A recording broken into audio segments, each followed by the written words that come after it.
It's the Shades of Summer promotional event at California Closets. Transform your space with vibrant, uplifting colors and save up to 20% on your favorite light finishes. Garage, office, bedroom. California Closets will give you a space that's fresh, styled, and expertly organized. To get started, visit one of their 3 conveniently located showrooms or visit CaliforniaClosetsTampaBay.com to book your free design consultation today. Visit CaliforniaClosetsTampaBay.com. That's CaliforniaClosetsTampaBay.com. Blog Talk Radio.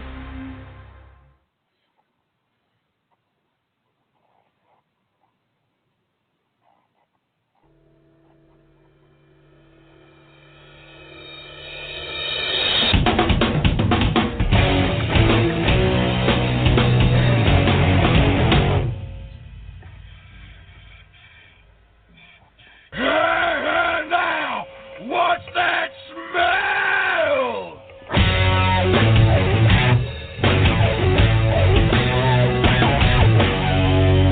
Just like cornbread done too well.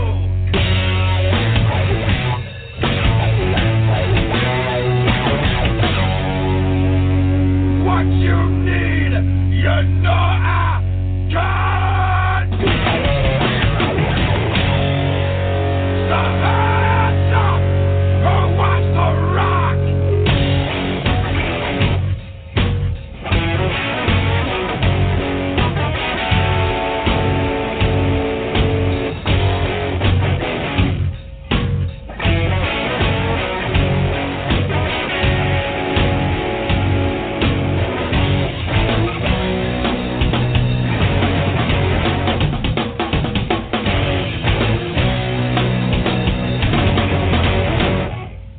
Oh, we've got big news. Not really. Hello, this is the Metal Hammer of Doom. I am your host, mandated reporter, and frankly, I'm mortified, Mr. Mark Rattledge. We've got a great show for you tonight. The Metal Coop isn't here, unfortunately. He had to work. He had to bail out of this one. That's all right. He'll be back next week. In the meantime, I've got the third chair moving up to second chair. He's my fellow Clutch enthusiast and metal fan in his own right. The host of Source Material, heard every Monday on the Rattledge and Broadcasting Network. This is just Starcher. How do you do? Doing good, doing real good. That intro there, we're going to hear a little bit more from that man, from old Neil. It'll be a fun night. Yeah, I'm looking forward to it. Tonight we're going to be looking at Dunsmuir. Now, if you're wondering what happened to last week, just real quick to take care of some baggage. Yeah. We were planning to do a show last week. I ran home from a family dinner to make it home in time for it. It was not going to be one of those where I was like, "Come on, guys, I'm going to make it." No, I was there. I was home. I was ready to go. However, Blog Talk Radio apparently blew up. Yeah, the rebels, they skimmed the trench, and they fired the proton torpedoes, and they done blew up the Blog Talk Radio. And Blog Talk Rebels. I'm calling it the Death Star. Get it? Anyway. I get it. I get it. Should I explain it further? You're on a roll, sir. Continue. Blog Talk Radio is the evil empire. No, anyway. So, according to Blog Talk Radio, their servers like caught fire or some shit. That's why I'm making the joke. They literally overheated, and their engineers, who are of course monkeys, were working hard, banging the servers with wrenches. It's better than serving the bangers. Yes. The bottom line with the monkeys banging the switchboard was that there was not enough time to do the show. There was no Blog Talk Radio to be had last week, so we are putting that show off to a later date. We're going to run twice in 1 week at the end of August. It'll be fine. For those of you who are just like, I just can't live without my Sugar Crisps or my Metal Hammer of Doom's opinion of Witherscape, you're getting it. It's just going to be a few weeks. Calm down.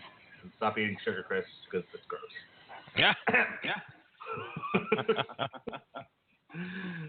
Tonight we are moving upward and onward. This is yet another Clutch side project, as it were. This is Neil Fallon of Clutch. This is Vinny Appice from Black Sabbath. Brad Davis of Fu Manchu. And Dave Bone of Neil Fallon's side project, The Company Band. And they have put together a band called Dunsmuir. Self-titled album Dunsmuir. What did you think of Dunsmuir, Mr. Starcher? What's my name? Starcher, yeah. Dunsmuir, man. Okay, first off, this super group, I don't know if you would call it that, but I mean, we got some great talent in regards to who's playing here. Obviously, Mr. Appice, however you say his last name, from Black Sabbath, the drummer from Black Sabbath. I mean, that's some that's impressive. Fu Manchu. Have you listened to much Fu Manchu before? I have listened to Fu Manchu. As a matter of fact, they do a cover I really like. Take a drink, everyone. What's the name of the cover? What do they do? I want to say it's Godzilla. Here, let me look it up real quick. I'm pretty sure. I know what you're talking about.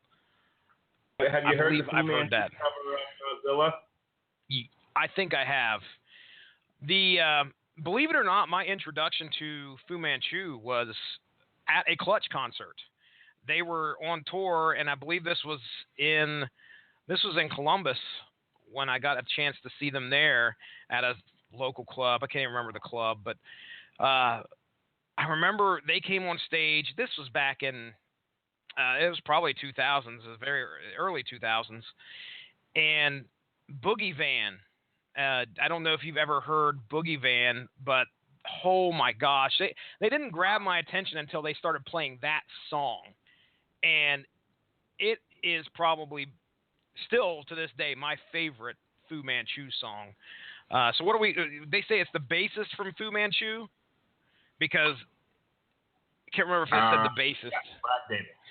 Yeah, I'll tell you right now, that is what I clearly remember from Boogie Van is the bass, the bass and the bass being played in that song. Such a great song.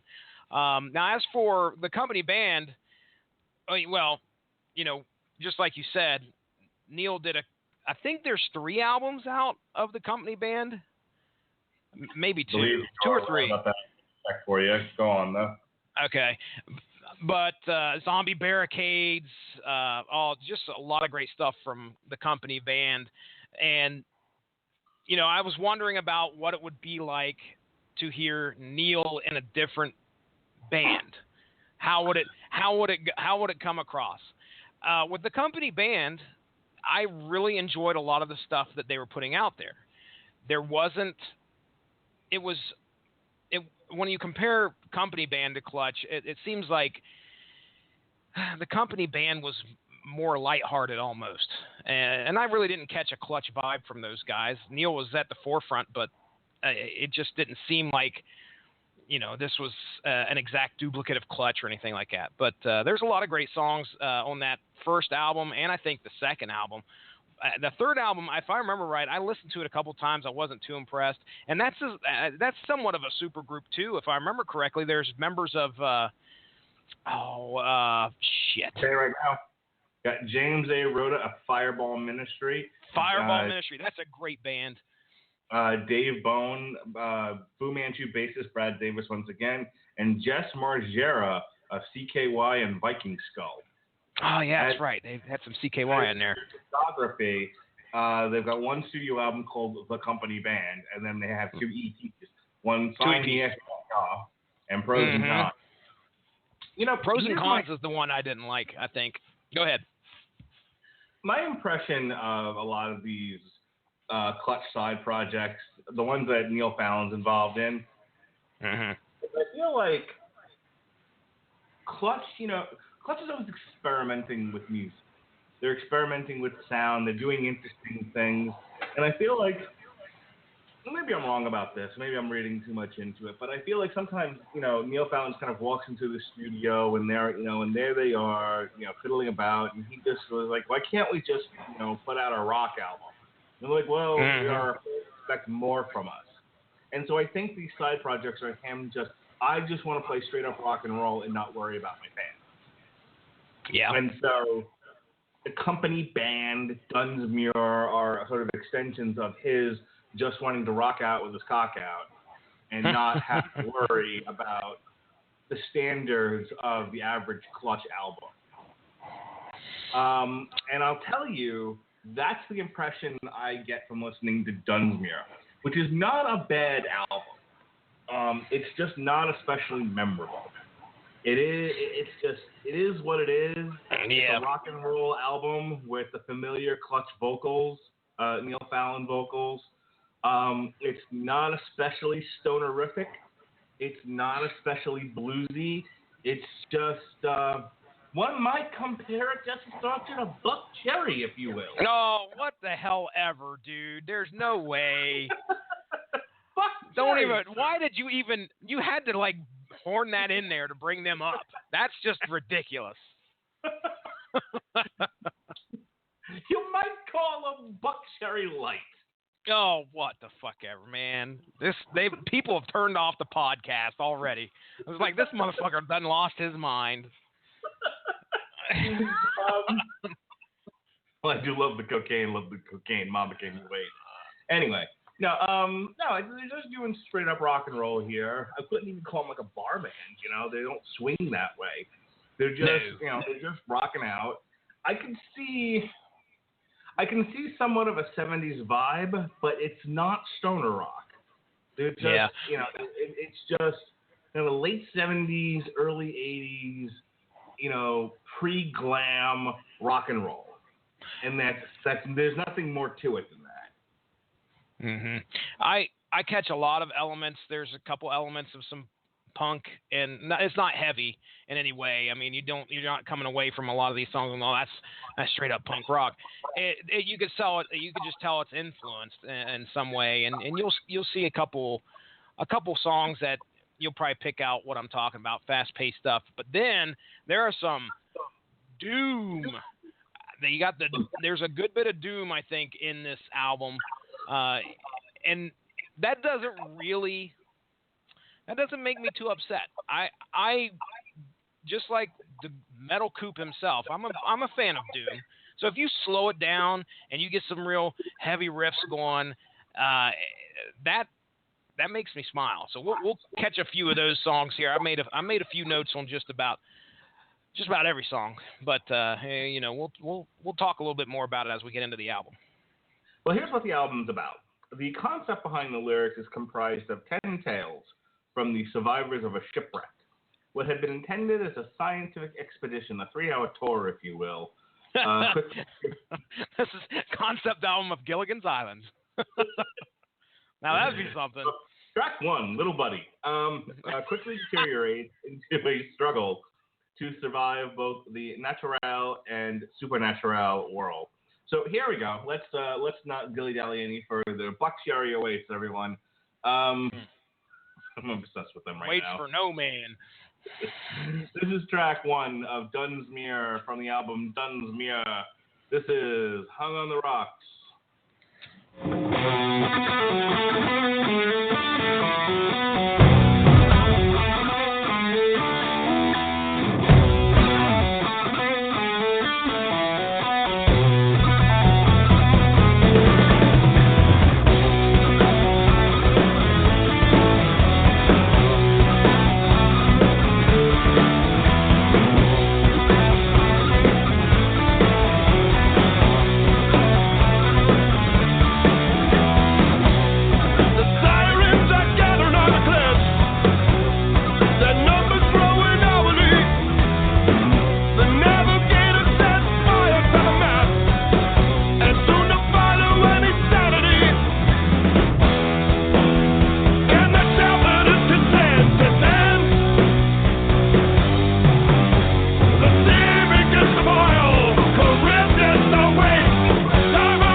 some odd reason I get like a Bachman Turner Overdrive feeling from this. I hear the cowbell there just for a few seconds right before you paused it. Yeah, it's good rock and roll. It's a good way to open it up. I mean, this particular song in itself, I just read up a couple reviews today where I found out that this was a concept album, and anybody who knows me now on the Metal Hammer of Doom, has brought me to an absolute love of concept albums. So when I first read that, I was like, oh man, that really, it kind of notches up the album for me. Because now all of a sudden I really want to get into the lyrics and see what story's being told. The unfortunate thing is that as of today, of course I didn't go deep searching, but I can't find much of anything other than the last song of this album that has a lyric video. But as for the rest of the songs, I couldn't find the lyrics. So I just doing as best as I can by listening to it. Clearly this first Hung on the Rocks, I believe, is either referring to the ship itself or it's referring to somebody that's on the ship that's stuck. It's as to whether they would stay there. Go ahead. I have the chorus made out. It goes, hung on the rocks, ain't no surprise. Pour me a drink, and I'll tell you some lies. That's how it goes. Where'd you get this? I mean, is this something you just pulled up, or you got this memorized? Nope, pulled that out of my ass. That's actually Love on the Rocks. Oh. I would have fucking God damn it. Oh, shit. You don't know your Neil Diamond? I am so fucking gullible, dude. If you catch me where I don't know what the hell you're talking about, I'll believe every fucking word you say. So I thought you were telling me the truth there for a second. Nope. What is it, Neil Diamond? Good Jew that I am. So anyway, have I ever seen what? Have you ever seen The Jazz Singer? No, I don't think so. Oh, go watch The Jazz Singer. Make it a family film. I mean, children will walk out after the first 5 minutes, but you should at least make them try to watch it. All right then. How old are we talking here? When did this come out? Jazz Singer? Yes, sir. How old are you? Yeah, I'm a couple years younger than you, so I'm not too far. Slightly before you were born. Jazz Singer. No, that's 1927. Wrong one. There we go. 1980. Oh, 1980. Okay. Yeah, 1980. Neil Diamond, huh? The 1927 classic, The Jazz Singer, which stars Neil Diamond, Laurence Olivier, Lucy Arnaz, and was co-directed by Richard Fleischer and Sidney J. Fury. All right. It resulted in 3 hit songs: America, Everywhere, Around the World. I know that song. You know that one? I do know that Love one. on the Rocks, which we've already gone over, and Hello Again. Clearly. Hello Again, I think I may have heard. But Dude, obviously not well enough to know my Neil Diamond. But I've caught a couple Neil Diamond songs, and it's not too bad. But it certainly ain't no Dunsmuir. No, and it ain't no Buck Correct. Cherry neither. Twice, number 2. I suggest we modify the drinking game right now. All right. Speaking of number 2, this is our second track of the night. This is Our Only Master of Puppets.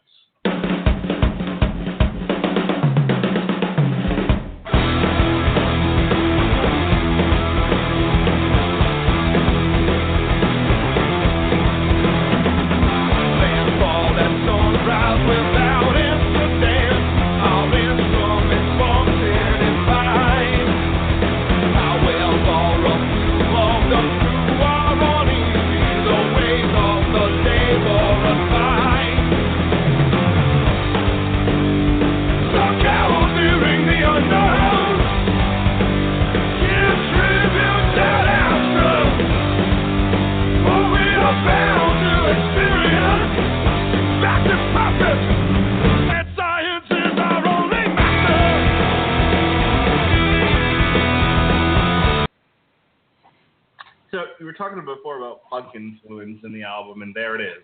A little bit of punk there for you. Yeah, it's fine. I don't have a whole lot to say about it. It's one of those where the the gallop, the tempo. For me to appreciate something that fast, there has to be another element to it that I can really tap into, and that song is missing that element. So it's fine, but I don't think it's great. Yeah, it's just there. Other than to further the story, what you'll notice here, a lot of what we are used to with Neil Fallon and Clutch is Neil Fallon, again, being at the forefront of the songs with his lyrics, and I think a lot of, his vocals are the primary fact of why I enjoy Clutch. Now, in Dunsmuir, just like you had mentioned, he's kind of said, well, hey, I just want to rock. Okay, let's play some good shit, and I'll take a back seat. I'll sing the song, but as long as we're rocking, that's what we're looking for. And his vocals just doesn't seem as focused, I guess you should say, as the main focus of this particular album, or this particular band, I should say. And I noticed that as the album goes on, it just feels like he takes a back seat and then lets that band play, and we'll see that as we continue. In his vocals, the way there is in Clutch. We have said it before, and I will say it again. When Neil Fallon sings on a Clutch album, he doesn't sing; he preaches. He is trying to convince you of something. He is taking you for a ride someplace. And on this one, he's just singing.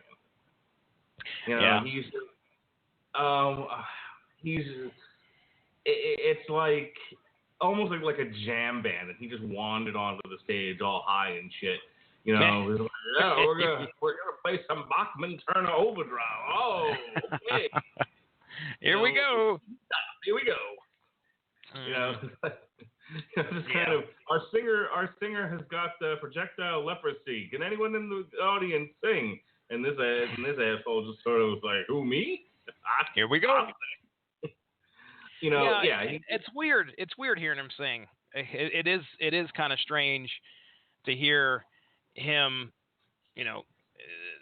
pitch, just like you said, is try and change pitch or whatever. So it's definitely new, and something that I'll tell you what, we'll go to track 3, and I'll kind of continue here.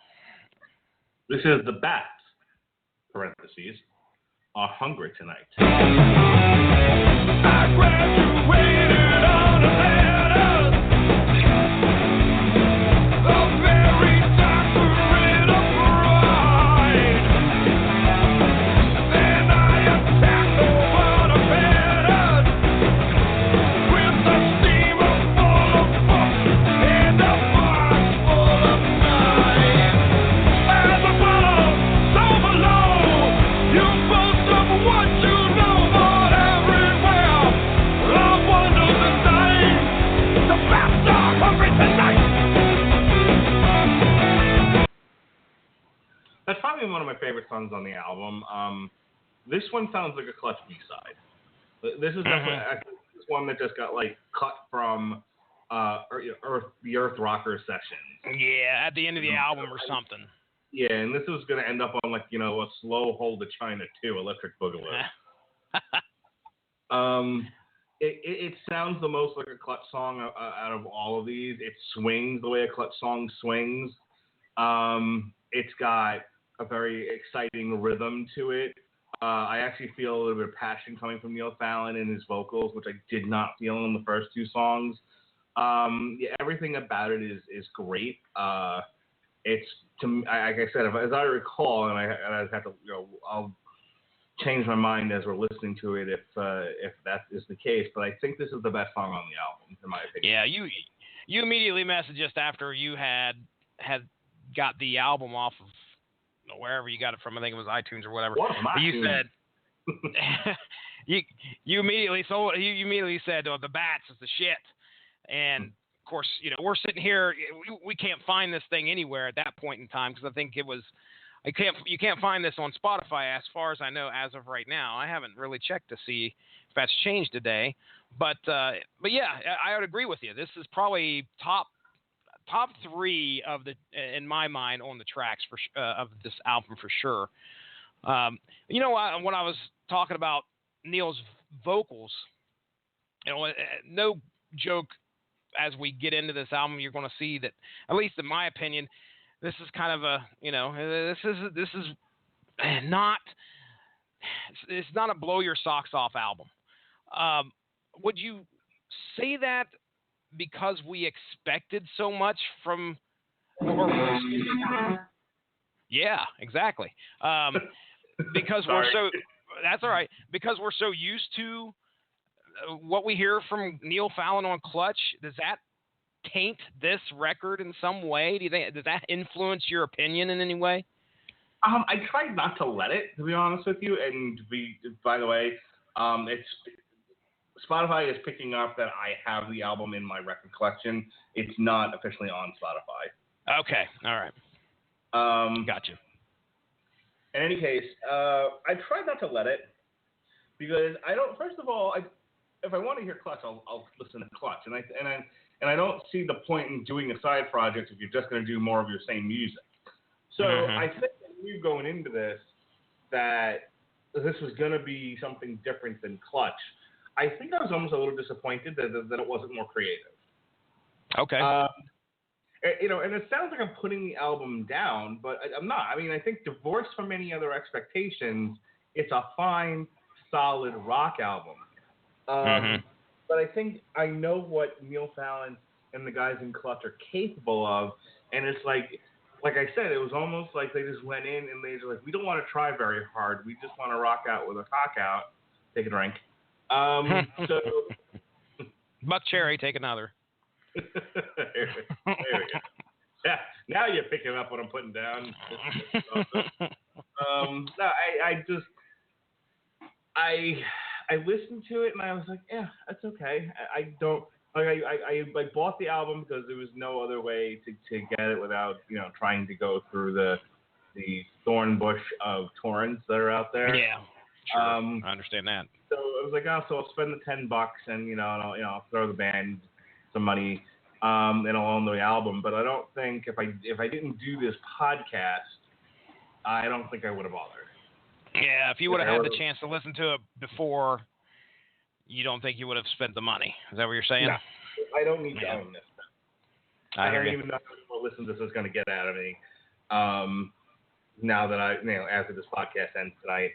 Let's go ahead and move on to track 4. This is What Manner of Bliss.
Definitely hear the Black Sabbath in that one.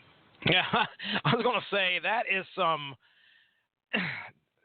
You want to talk about going doom, slowing it down, making it, just kind of this groove metal sound. That is some. That would be what I would picture Dunsmuir as. You've got Neil Fallon actually singing, and them, and the band playing something slow and doomy. This definitely feels like something that is unique to me. Granted, you could almost make a case saying that this was something that you don't get too many slow Clutch songs. So if we're going to continue to compare it to Clutch, which I hate to do that, but I'm basing it off of what I know. You don't get too much of that. So this is definitely, you can't say that this right here is a straight a straight copy of, or a clone of a Clutch song in any way. So you say you feel Black Sabbath, huh? I was definitely hearing some doomy Sabbath on that one. Though I thought that one was actually better. Yeah, I definitely like that track. I'll tell you that right now. That's one of my favorites. Well, you were talking before about sort of the doom aspect, and then you were talking about how you like the doomy stuff. And as soon as I finished listening to that song, I'm just like, well, here we go. Here's Jesse's just gonna I love it. Oh man. I was going to say, let me derail the podcast real quick, okay? I'm derailing. I get to derail real quick just because, I told you we have guests here that are visiting, and my wife has turned on the podcast just so they could hear me on the Metal Hammer of Doom. Well, actually, I should say hear us. You guys get to hear Mark Radulich and myself, so I got to give a shout-out to Christy and Lowell, who apparently are listening, and we want to thank you for tuning in for the 5 minutes you actually get to hear your name. All right, listen, turn this bullshit off and go listen to Buck Cherry Fuck, okay? Oh, whatever, man. I don't mean like Buck Cherry having intercourse. I mean Buck Cherry, the EP, Fuck, is what's the name. I'm not trying to be dirty. This is a family-friendly show. But this is a family-friendly show that advocates an album called Fuck. This is a family-friendly... Look, I'm all about free speech, okay? And I don't think you can be afraid of words, Jesse Starcher. Don't try to hold me back from delivering the law, okay? Get Robert Cooper on the phone. I need saved. Jeez, criminy. I'm just saying, this podcast will be around. Turn it off and go listen to Buck Cherry, an EP that they put out a few years ago called Fuck. It'll change your life. And then come back for the rest of this podcast. That's what I'm trying to tell you. Sure. All right. Man. I shared a couple of those songs in the master playlist, right? No, I didn't know that. I didn't see that. Oh, yeah. Man. Oh, buddy. Which one was it? I know you were all about fist fuck, and then there was another one that was, I can't remember the other one. That's what they say. Mark Radulich, he's all about the fist fuck. Well, I think where I completely lost my mind was everyone must listen to this album right now. Was the opening track to Buck Cherry's EP entitled "Fuck." Oh gosh! And I'm not trying to be dirty. He's not. It's free speech, folks. Jeez, criminy. I'm just saying that's the name of the album. I can't help it. That's what they called it. The name of the song is called "Somebody Fucked With Me." And it's fantastic. My God. Henry David Thoreau, the U.S. Constitution, and Buck Cherry, all on the same level. Word Smith. Now, it is true that every single song has the word "fuck" in it on that album, right? That is true. Oh, I mean, as in the title. I'm not talking about each song with lyrics. The title of each song has the word "fuck" in it. It's some of it's past tense, some of it's past present, some of it's future tense, some of it's an adjective, some of it's an adverb. Dunsmuir, save me now. Take us to track 4, please, unless you got something burning else to say about Buck Cherry. Oh, Dusty Starcher, you're a deceiver. Track.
I liked that song the first time Iron Maiden did it, and it was called Number of the Beast. So I like that song. It's a good song. I enjoy it. It got a bit of a swing to it. I liked the tempo. However, it's also that I couldn't get away from the fact that opening is Number of the Beast by Iron Maiden. I hear you. Yeah, I enjoy the song.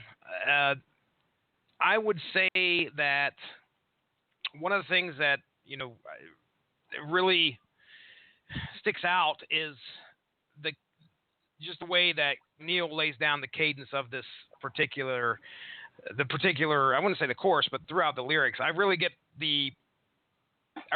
a sense here of him bringing elements of. Now I wonder if he's writing these songs as well. I assume that he is, since he's the one singing them. This particular, the whole concept of this album sounds like something that would come straight out of his head. But yeah, I don't know if that. Would you say so? I mean, would you think that he's the one writing these lyrics? Yeah, I would tell you that a lot of this was probably, like I said, stuff that some of these guys worked on, just sort of, during some studio time where they weren't working on other stuff and sort of held on to them like, hey, I've got this lick that I ripped off from Iron Maiden. Think you can use it for something. And Neil's like, I've been writing these short stories about a shipwreck, about a 3-hour tour, and a little boy named Gilligan. A billionaire and his wife by, the movie star, the Professor, Marianne. This is all original material. I don't know why you guys are looking at me weird. Neil Fallon rolling over there. Have you heard my short story called Gilligan's Island? Get out of here with that. What are you doing? We like you, Neil. We'll go ahead and go with you this time. That's great stuff. I enjoyed this song. I mean, whether it be a ripoff of Iron Maiden or not, I liked it. I think it was a good addition to the. It's nothing that blows my socks off. I could tell you that much. But again, there was a decent addition to the album. I hear what you're saying. I feel like what you're trying to tell the audience is that it's no Buck Cherry. Jeez, do we have to do it every song? Seriously? Every song? No. All right. All right. I'll put that joke to bed tonight. Go to bed, Buck. Go to bed. It's not Buck Cherry. Please. Screams like my son. It does. All right. This is track number 6. This is Ampersand and Madness.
I don't have a whole lot to say about that. It's fine. Again, good rock it's song. all in the category of it's a good rock song. It's solid rock. Yeah. Not much else I can add to that.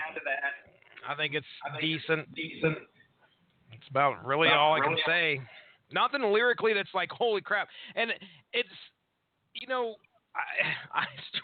I struggle because I am comparing this to Clutch, and I shouldn't be doing that in any way. But I like to look and see how Neil is carrying himself differently in this album compared to what we see in Clutch, and why. Because, I mean, I know I'm going to reiterate this at the end, but I really don't think Neil belongs in a rock band such as this. I don't know why, and granted I know this is probably his project, or at least a big portion of his idea, but it just something doesn't feel right to me. He needs a big band backing him up.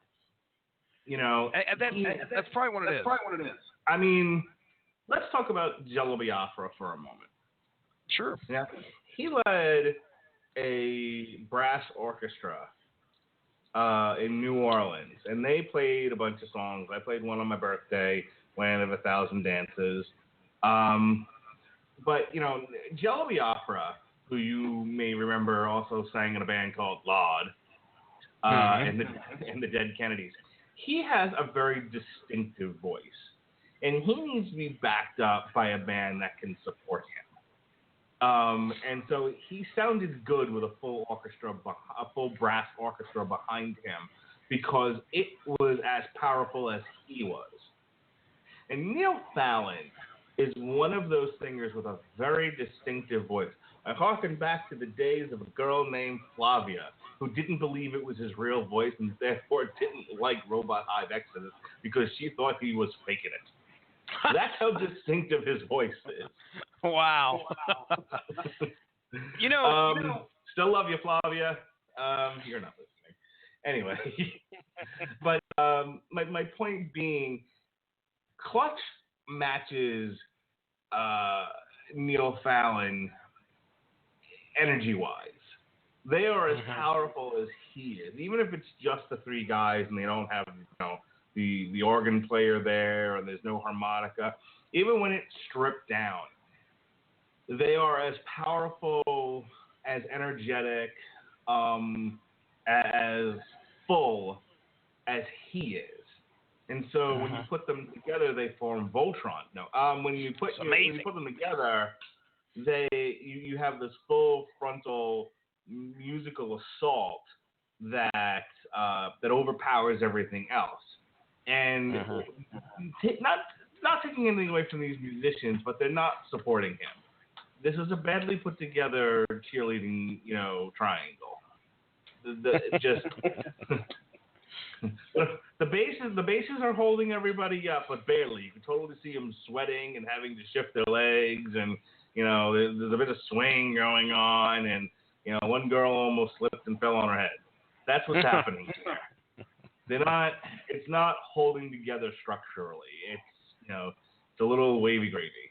It just feels off. It just feels kind of off. And what may be the problem is that me and you are so used to what we've listened to before with him in it. And that it gets back to where I was saying, does it influence you? And just like you said, you're trying not to let it. I'm trying not to let it. I would love to have heard from somebody who has never heard Clutch before and actually heard Dunsmuir and get their opinion. I'm sure there's thousands of them out there on the internet, but at some point I'm going to have to share this with somebody I know who's never heard Clutch before, and just to kind of see what their opinion is compared to my own. Over, right? Say what? Have company over? Actually, Lowell, I did make Lowell listen to a good bit of it last night. Not intentionally, but I had it on. Look at Lowell's ass in here. What are you doing, man? He's upstairs visiting. I don't want to bother the guy. He's had enough of me for about a week anyway. I throw you the ball for a bit, you bumble into the sidewalk. I know, just like fucking Charlie Brown. I know. Right. Speaking of football, this is track 7, Orb of Empire.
like it came straight out of the company band. You can. There's actually a couple other ones on here that I was like, that belongs in the company band. It's so weird to not say, okay, that should go there and that should go there, and what the hell's this doing here? The only thing I can really say about this track is that it just seems like it brings the guitar to the forefront of this. This is the one song that I really, really paid attention to what the guitar was laying down. Nothing other than that. There's nothing else spectacular that I can say about the song. About you?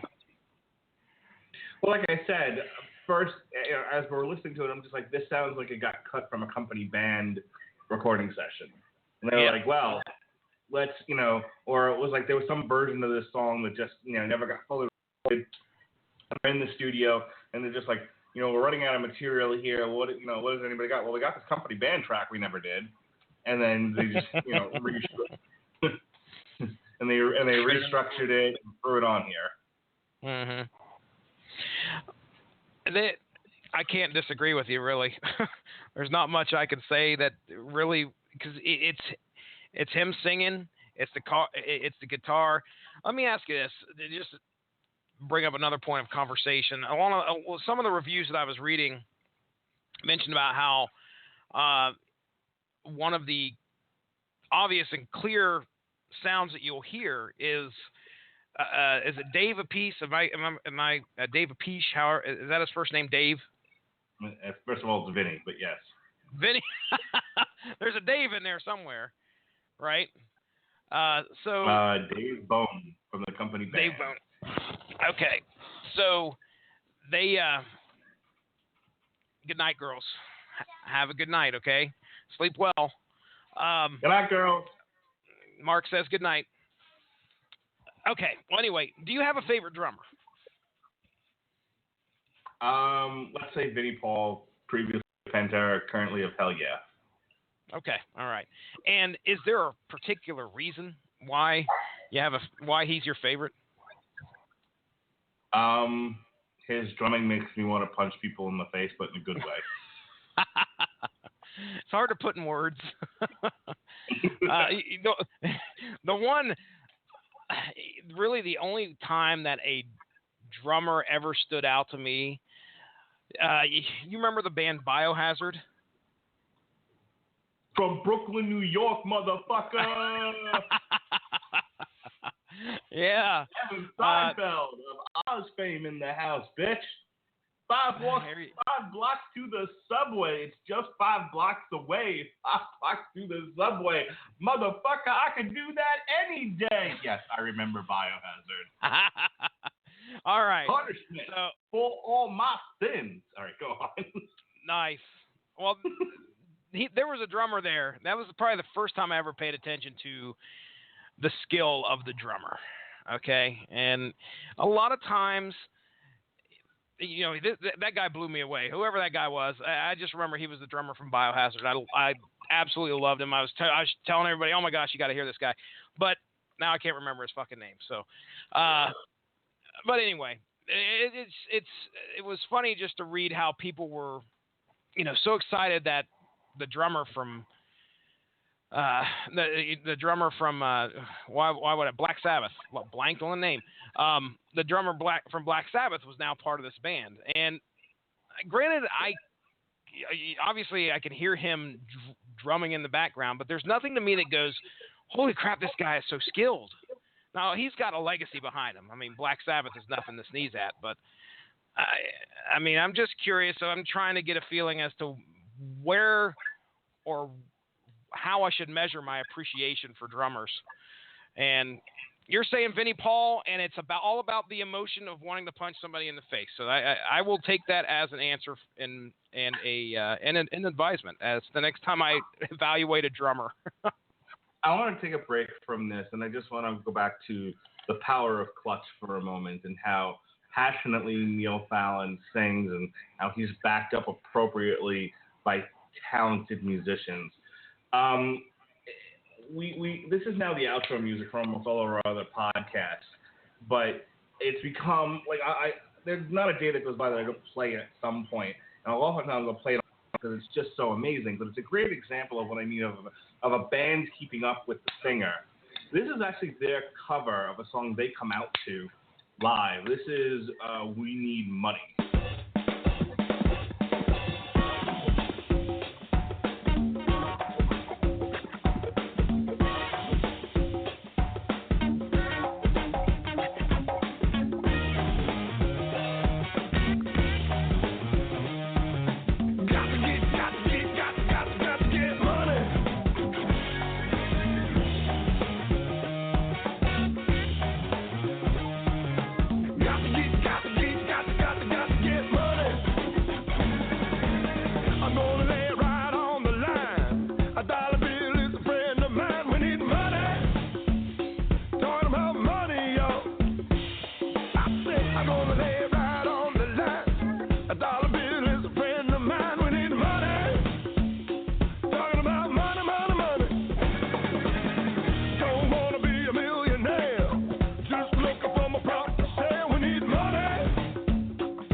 So you see what I mean? How powerful is that collection of sounds compared to what we're getting on this album?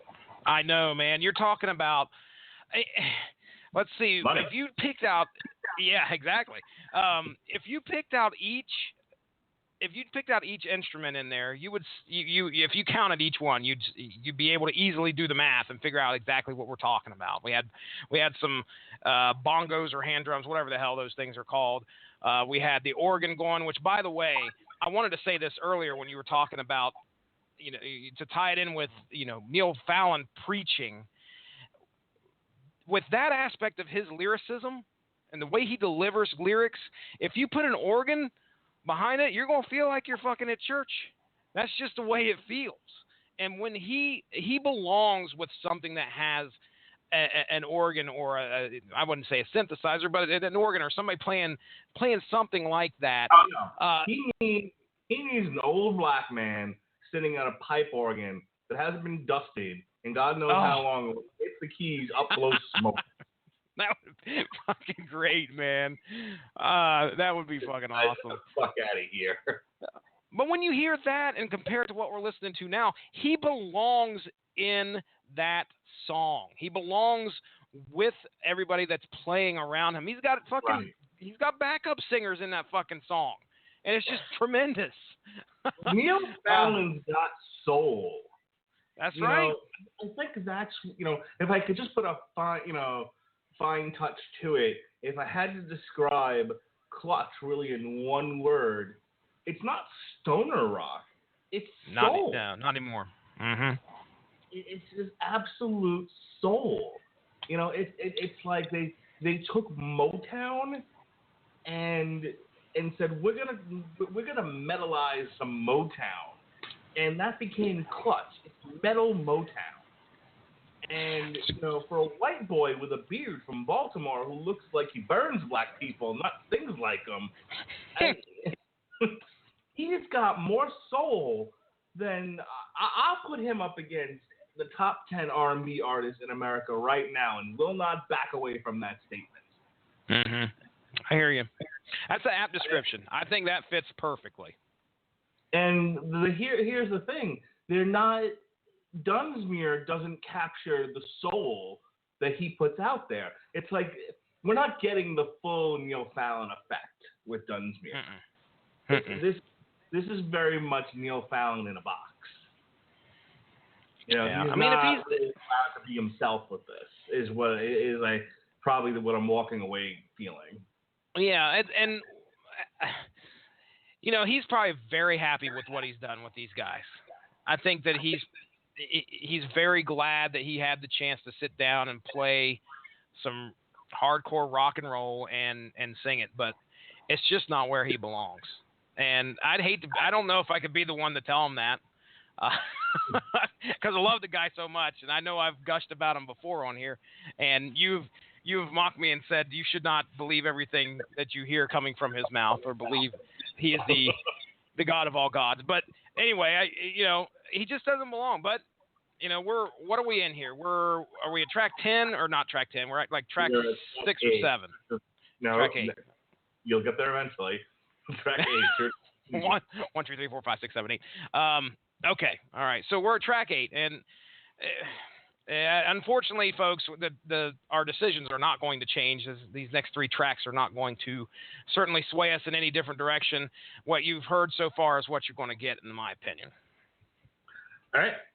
So here it is. This is Church of the Tooth, track 8.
You don't like. Now, are you going to?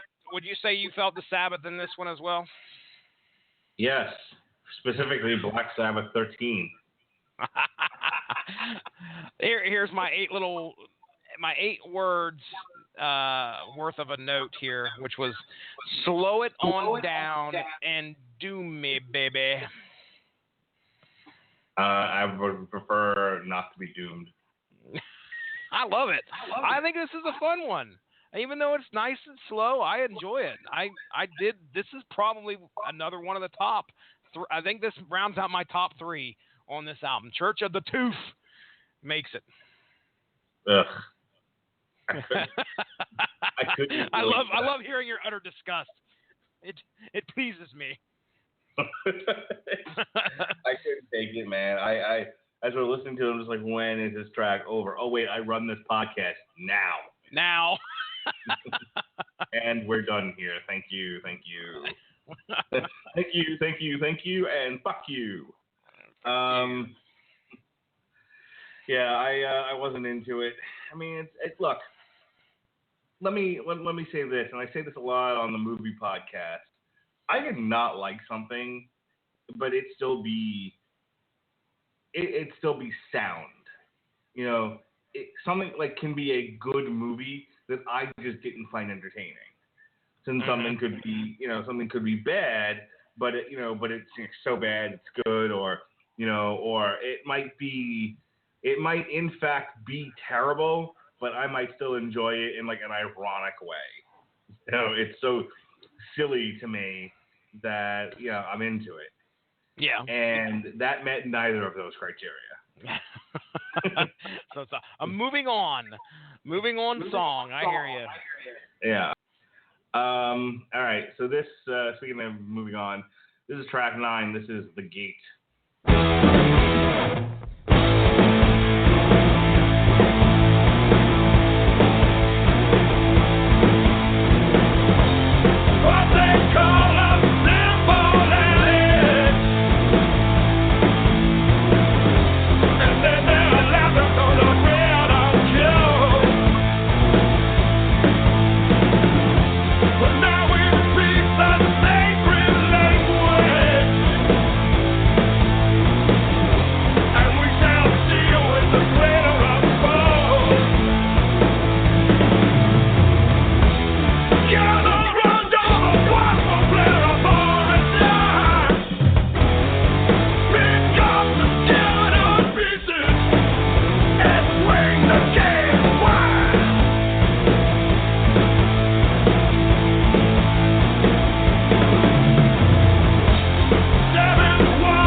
Yeah, I'm right there with you. It's track 9, right before the end of the album, which is track 10, and it's.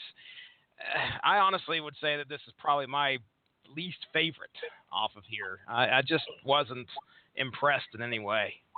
Yeah, I'll tell you what's happening with me. Like I'm enjoying the podcast itself. I'm enjoying the discussion. I'm losing interest in the album. And and it's only 10 tracks long. Yeah. Well, it happens, and that's you get. I don't know if you would call it a case of the samesies. It's just that the songs don't really capture my attention as much as some of the other songs at the beginning of this album did. Yeah, I'm not into it. That's the bottom line. Is I'm waiting for something. I mean, like I said, we sort of peaked early with the Bats, and it never quite got back to that level again. I don't like Doom, so I'm in an even worse place than you might be with this. I haven't. You've at least heard a track or two since then that tickles your fancy. I haven't. I'm like, when does this get better? Yeah. All right, so let's do this. Let's get to the end here. This is track 10, our last track of the night. This is Crawling Chaos.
Did you get a chance to hear that song when it was dropped before the album released? No. Okay. This was the single, I guess, that they released a lyric video to on YouTube. So this kind of got me prepped for what was about to come. I was listening to it like, okay, here we go, Dunsmuir. Let's see what the sound is. Now, I don't know if this particular song captures what this album is about or what you're going to hear. It's an okay song, but it's not anything where I know if I hear a good Clutch song or if I hear a good song that I enjoyed, period, the first thing I'm probably going to do is bug you and Robert and say, check this out. It's on Spotify, or check this out. It's on YouTube. And when I first heard this, of course I felt obligated to share it because we're going to cover the album at some point. And again, it's Neil Fallon, but this was not something that I shared because I thought it was awesome. It didn't grab me as a single that was like, oh, here we go. Oh, finally, we get to hear this Dunsmuir. And, oh, it's just everything that I was expecting. I'm sorry. That's just not how it grabbed me. So and it's a fucking song about volcanoes. I think the lyrics, if you listen to the lyrics, I'm fairly certain. Again, I don't have the lyrics in front of me, but I swear that what he does throughout this song is he names a volcano and then he gives you like the layman's term or the English term as to what that volcano means. And so it's just strange to hear him shout these fucking volcano names and then tell you what it means, and then he proceeds to sing a song about it. It's just a fucking song about volcanoes. Now, granted, it's the one thing that you get with Clutch that is a very you feel the influence here in Dunsmuir is the whole Clutch has a great way of putting you in a setting and tell a story of something that occurs in that particular song. All right. And 19th century shipwreck. Oh, that's Clutch's wheelhouse. Now, I know I sent something to you talking about Big News 3, and if anybody has the chance, I think it's still unreleased. I don't believe they've released that ever on an album, but it's a B-side that you can catch on YouTube pretty easily. And it is specifically a song about a shipwreck and a guy who, pretty much gets two people get shipwrecked, and anyway, it's a great story. It's got the elements of what you see in this particular album. So we have all this supposed supernatural shit that's going on, and back in the 19th century, you didn't know if you were shipwrecked on an island, an unknown island. You didn't know what the hell was going on. And here we got these. There's probably tribes that live on this island. You have totally look different from you, believe in different gods. You got volcanoes, and okay, yeah, that's a cool concept. The delivery on this album is, I wasn't feeling it. Maybe give me another 3 or 4 listens. I might change my opinion. You want to go ahead and get it before I go further? You want to talk anything else about Crawling Chaos? You want to get into final thoughts? No, I'm done. He's struggling to stay awake, folks. Dunsmuir has tried to put him to sleep, and he is just about to succumb, and he's going to drift off to dreamland. No, in all honesty, it really comes down to I'm not going to sit here and try to just make up stuff to talk about. Sometimes we have stuff to talk about. Sometimes we use our time to try to help Johnny Lonely Hearts over there, Robert Cooper, with his love life. Sometimes we got to have dad talk. That's right. The only thing I can tell you is that I'm so obsessed with Clutch's cover of "We Need Money" that I'll start singing it in the car, and I won't let my daughter out of the car until she tells me what we need. Dads torturing daughters. We do that plenty here at the Starcher household. Don't you worry. We'll have to share stories. It's so funny because I'll be like, Lily, what do we need? And she's like, just please stop. I just want to get out of the car. It's hot. I just got done with dance, or I'm just done with swimming. I'm tired. I want to go in the house. And I'm like, no, I refuse to let you out of this hot car. Tell me what we need. You answer my question. Now, what do we need? Play along with my malarkey or suffer. Oh, goodness. And it's so funny because she put no soul into it at all. She's like the anti Neil Fallon. Lily, what do we need? And she blinks twice at me, and she just goes, money. Unlock the doors. There you go. You can get out now. Followed by Sam the Eagle. Just yeah. So dispassionate about the whole operation. So I really don't have anything else to say. Okay, well, go ahead. I'll go ahead and give you my rating here. I'll give it. Okay, concept album. I told you, concept album gets points from me. Okay, I have to give him points for that. Neil Fallon has my undying devotion as a singer, a preacher, whatever you want to say. Okay, so that's another point. As to whether he works well in Dunsmuir, as I've said, I think that's up for debate. I don't think, in my opinion, this is where a man of his talents belong. And I know just by what you said earlier, it sounds like you agree. So as for a rating, I'll do my thumbs up, thumbs down, and I'm going to give it a thumbs up with a little asterisk, as in it states I didn't hate it. And I didn't hate it. I think this is something I could put on and have no problem saying, okay, I got to skip that track. There isn't a song that I hate on here. It's just they're there.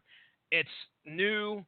It's not really refreshing, but it's new. It's there, and I could listen to it without hating it. So there you go. Thumbs up for me. I'm gonna go ahead and give it a B-. It's That's fine. generous. It's technically. Like I said, I can't. Just because I'm not into it doesn't mean it's a bad album.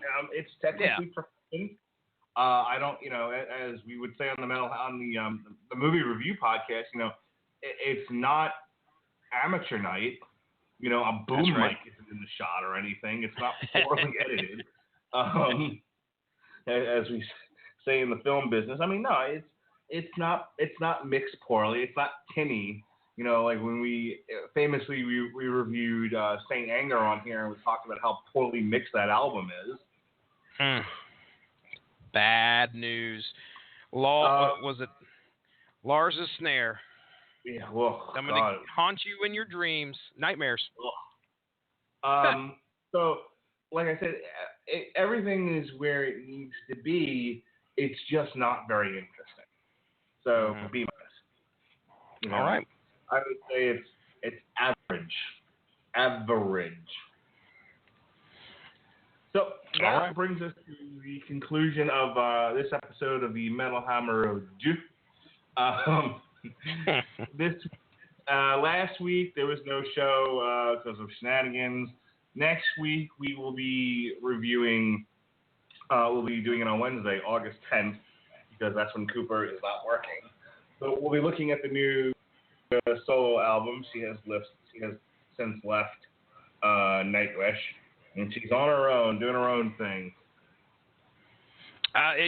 There may be some competition. I'm going to have to do a little bit of Wikipedia research to find out if she's in any way, shape, or form going to be in competition with Christina as to who I'm going to potentially ask to marry me 1,000 times. So Tarsha, the Shadow Self, next week. We'll also be bringing back Cheap Seats. That's coming back Thursday. So stay tuned for that. Our Suicide Squad review will be on Tuesday. Once again, the critics hate it. I've seen some reviews online by non-critics, by fans that got to see early screenings, and they all liked it. I'm hearing it's a bit of a mess. I will reserve judgment until I see it myself. The following week, we'll be reviewing Jackal with a Y on August 16th. Pete's Dragon on August 17th, and the Cheap Seats will be on Thursday. The following week after that, I got source material. By the way, the same week we do Suicide Squad, we'll also be doing a live source material talking about both Harley Quinn in the new 52, which is now the old 52. Source material, we're doing He-Man comics. We've got Sabaton, The Last Stand on Tuesday. On Wednesday, we say goodbye to summer. Goodbye, summer! And then on Thursday, we got more Cheap Seats. The following week, we got Running Wild on Tuesday, August 30th. The old pirate metal. Rapid Foray, that's the name of the album. We're going to be making up from the lost show of last week Witherscape, The Northern Sanctuary. We'll finally get to it. And Cheap Seats on Thursday. Starting in September, now, we've got Tuesday, September 6th, is the Devin Townsend project, Transcendent. Cheap Seats will be on Wednesday. And then me and my man, Jesse Starcher, we're going to be doing a joint jam for 4 weeks in the month of September. We're going to be bringing it's going to be Alan Moore month. Jesse Starcher is going to talk to you about the comic book. I'm going to talk to you about the movie, and we're going to do it in the same podcast. So it's kind of a source material, long road to ruin joint. And I'm not saying I might actually get to read all these comic books, but I will talk about the movie. You are so lucky. I'll tell you that right now, because From Hell by Alan Moore can kiss my ass. Yeah, I brought The Watchmen to work, and I haven't even sat down to read it yet. Dude, so, I have fucking spent way more than 2 hours just getting through 5 chapters of this 16 chapter epic of From Hell. And you get to watch the movie, and you get to shit all over the movie too. And I swear, dude, this may be the first ever comic book that I have to cheat and get like fucking Cribs notes or something because I have never seen anything like this before in my life, and it is a very, very large undertaking for me.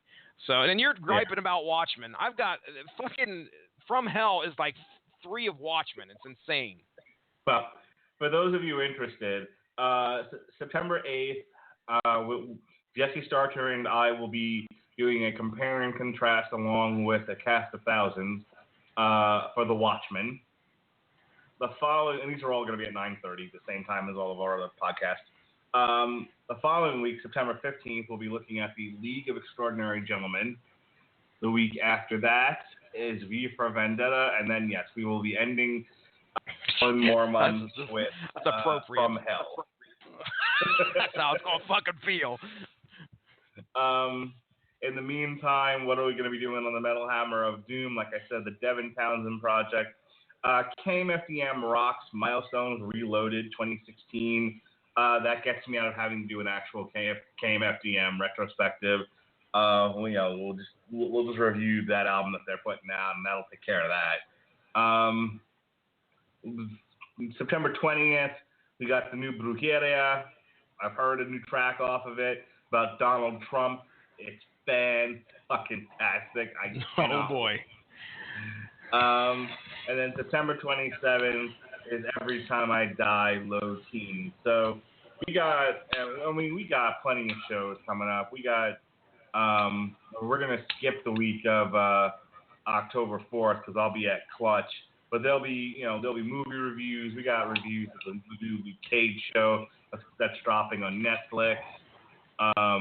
We got Epica coming up. We've got a new Metallica album. We've got a new Korn album. We've got a new Testament, Opeth, and then in November, we've got a couple of turkeys that we'll be reviewing. On November 15th, I'm jumping in. I gave the order. I muscling in on your guys' territory. On November 15th, we're going to be reviewing Anthrax Stomp 442 because November is Turkey Month. And then the other turkey we're going to review on November 22nd is Poison. Look what the cat dragged in. Oh, boy. I look forward to that. And then on November 29th, we got the new Meshuggah. So it's we are loaded for bear from now till November. I hope you'll stay with us here on the Rattlegion Broadcasting Network because we enjoy bringing these album reviews to you. I really enjoy doing this podcast. It's one of the few that doesn't make me want to punch somebody when it's over. So I hope you enjoy it as much as I enjoy doing it. All right, Jesse Starcher, I did most of your plugs for you. What do you got to say for yourself? You did, man. Well, I'll plug my previous episode of Source Material just dropped last night. I had the distinction to go to the River City Comic Con right here, Marietta, Ohio, July 24th, 2016. And I brought on a few guys that went with me. One, Ronnie Adams, my good buddy Justin Thomas, and Stephen Marsh were all there with me. And we discussed everything that we saw, all the fun stuff that we did, and I got to talk to some great exhibitors who gave me about 1 to 2 minute interview, and I kind of interspersed them in. So, if you like to go to cons, granted San Diego Comic-Con, well, come on. You know what's happening there. What about these little guys down here in our little town? We just had a good time talking about it. So if you guys get a chance, you want to listen to it, maybe support some of the people some of the vendors, exhibitors that talked on there. I tagged every single one of them on the Rattlich and Broadcasting Facebook page, and there was some great stuff there. So check it out. You were asking about Ronnie Adams and the Screamy Boy podcast. I do understand that I know he has a bunch of episodes in the can. The man is in the midst of retooling. He is trying to get together. They don't want to focus on movies anymore, not just movies. So they're kind of branching out. So we've got I know that they have some great podcasts that are ready to go. It's just a matter of whenever Ronnie Adams wants to drop them, he's definitely going to let us know. So keep an eye out there. Most likely Saturdays here on the Rattlich and Broadcasting Network are not going to be empty too much longer. So other than that, I think that's about it. I don't really have anything else that I could think of off the top of my head. Like I said, you did most of my plugs for me. We're going to do Suicide Squad. Look forward to it. All right. For the missing Robert Cooper, paratrooper, he'll be back with us next week. For the father of the year, Jesse Starcher, and all of his company that he's keeping at the house. Myself, the mandated reporter, and frankly, I'm mortified. Neil, come back to us. We love you, Neil. Come back to Clutch where you belong. This is the Metal Hammer of Doom right here on the Rattlich Broadcasting Network. Be well, be safe, and behave.